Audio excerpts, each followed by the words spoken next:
in my mind, sometimes a prenup allows you to be like, oh, okay, well, I know that we have an idea of how to figure it out, but I just want to be in love and married. It allows that because you've already established what that looks like. We usually have some language around that, but I think being very specific in prenups is better than being vague on money, right?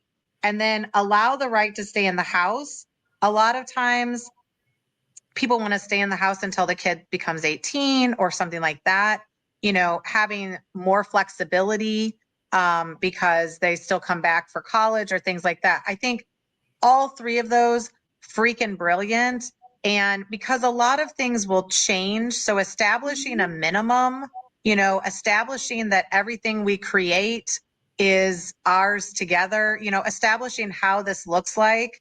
And but you saying get better than when you go to court is really key, because going to court is your worst case scenario. Absolutely. Like, if the court gives you it, then that's like the minimum. So you want to know, okay, the court would give me this, or the court would have me go fight for everything. How can I get some immediate help in it?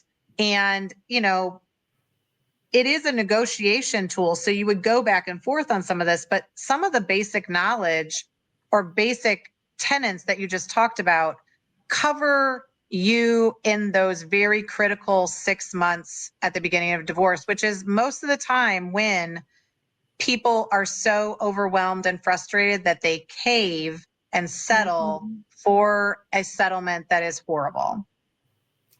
Absolutely. Well, I have a follow-up question. Yeah. From that. So Please.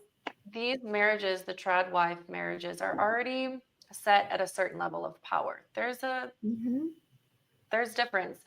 So, and for this ironclad prenup, you're like, these are very specific amounts.